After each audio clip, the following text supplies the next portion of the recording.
Okay. Here's our second house in Bells, America. I got this house because I bought the house across the street, so let me show you the house across the street. I got that house across the street and flipped it.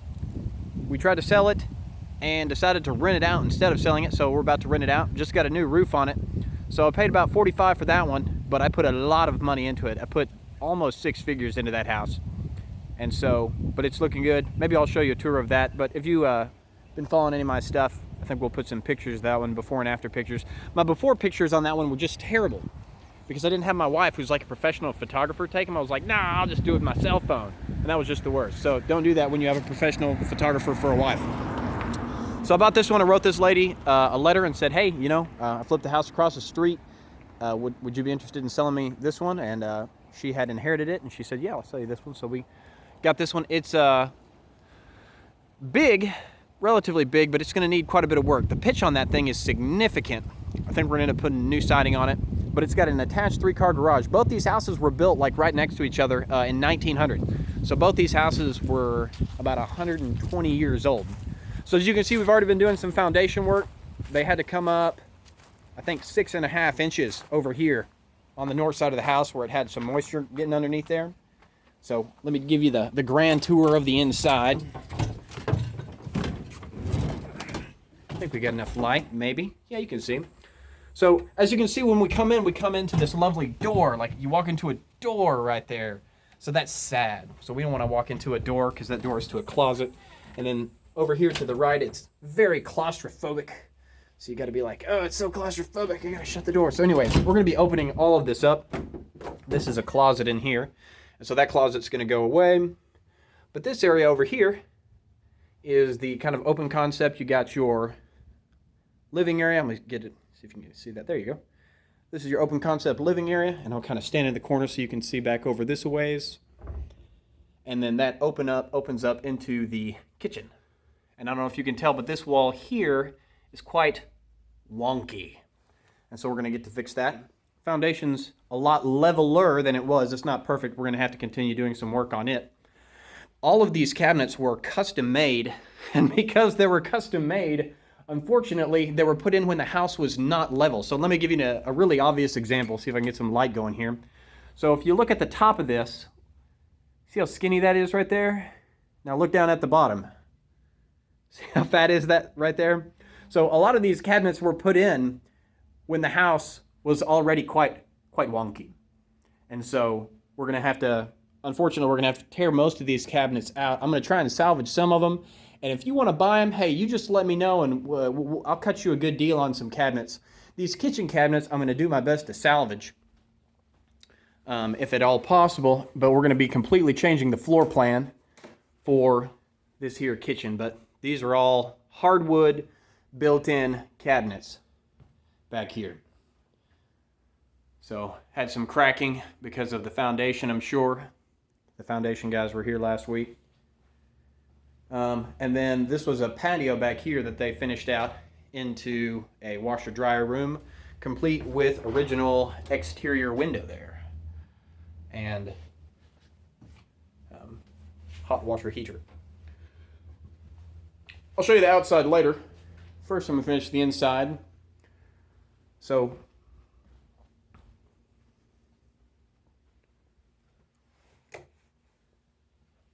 this room here is like an office. That little cutout there is a closet to that bedroom.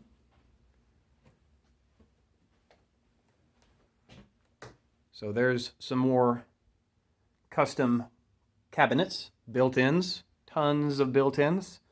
If you paid for all these to get built in this whole house, and there's even more coming, I bet you'd pay 15 grand easy getting all these.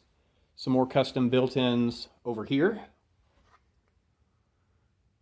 Yeah, lots of them. Here's our bathroom over here. See if I can get some light. So bathroom number 1, we'll be keeping it and just kind of fixing it up. Hey, look at that. Some custom cabinets. There's me. Hello. There's your gorgeous sink down here. Vanity. It's actually not a bad vanity. We may just keep the bottom and replace the top. And then get to where you can see all that. Here's your shower. And your John. And some nice little custom built-ins right there. There you go. So, here, I'll finish showing you everything, and then I'll kind of try and describe what we're going to end up doing here. This is also a bedroom.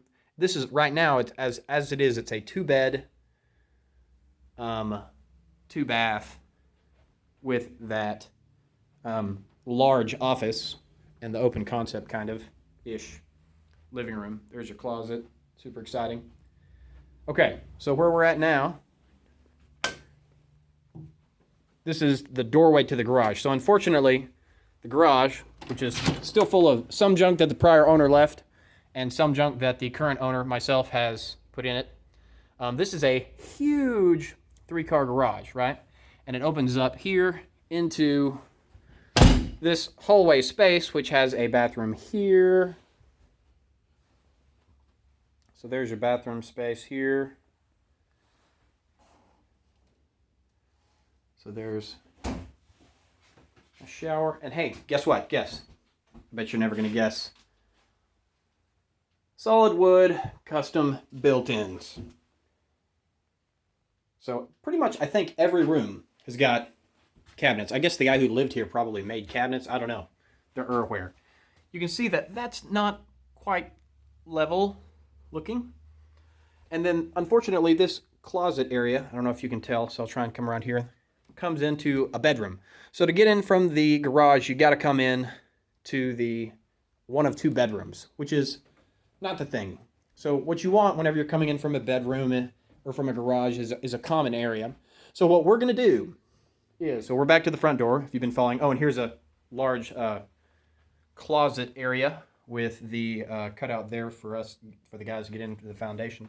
We're going to open all this up and flip the whole house backwards. So everything back here, this closet, this wall is going to need a large beam up here. So all that's going to go away. That wall is going to stay for the bathroom.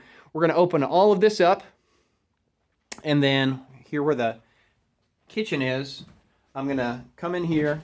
We're going to open up all this back here as well. So where all this stuff is. And then back in that corner there, in this bedroom, we're going to go ahead and put the kitchen, right?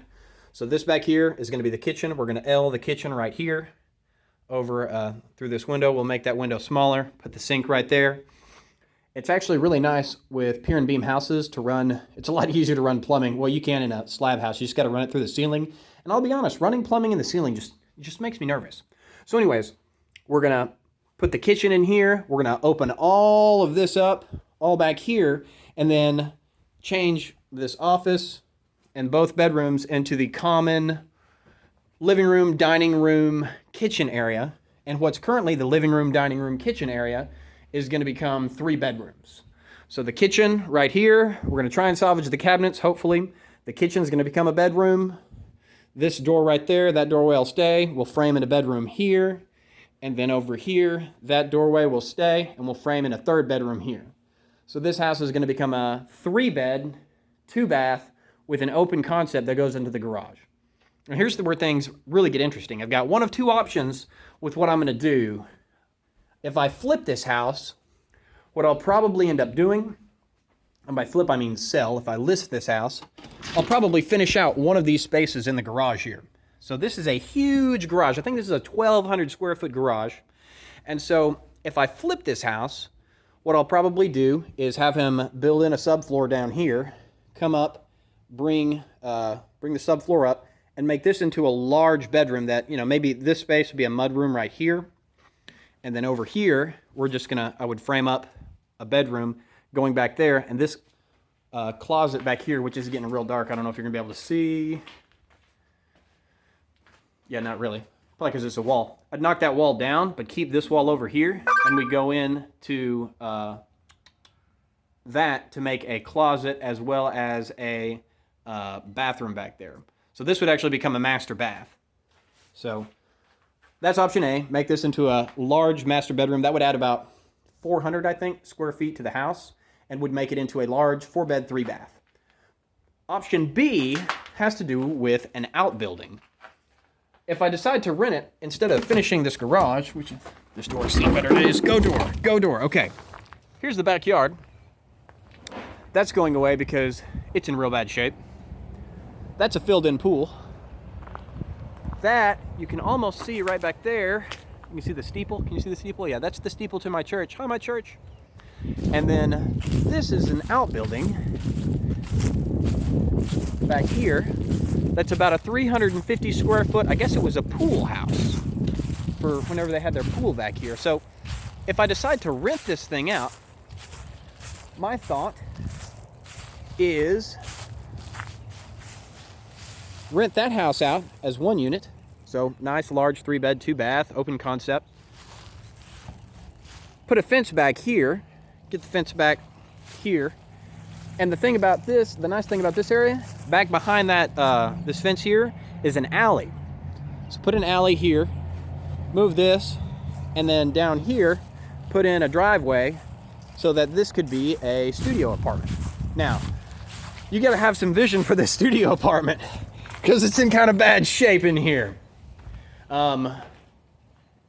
Real bad. So all the paneling would need to come down. I need to build some kind of attic access up here. Probably just get rid of those doors and frame those in, or just put a window there.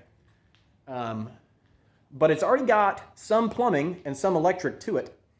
Got your plumbing was plumbed there, and you have a awesome looking toilet and sink that have somewhat seen better days here. So that's what's going on in here. I still haven't quite figured out what that is. I don't know if that was a drain. I don't know what that was for. If it was a toilet hole, you would think there'd be like a toilet there. So I don't know. Not sure. But anyways, that's kind of actually what I'm leaning towards at the moment, depending on the cost of plumbing here. I think he ran the electric underneath the ground because it's mainly coming up from up here. You can see all this electric coming in. So I'd have to get new electric run, new plumbing run.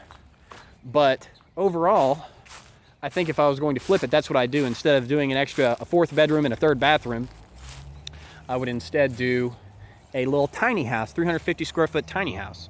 That window is actually cracked because a bird was flying into it yesterday, and I had to like literally grab the bird and release it out to nature because it couldn't figure out how to get outside. So, all right, so that's the house that's in Bells. It's slightly more work than the one that you just saw in Bonham, slightly, a wee bit. So hopefully it's going to get under construction before the end of December, and we'll keep you posted with all kinds of fun content as we go. Deuces.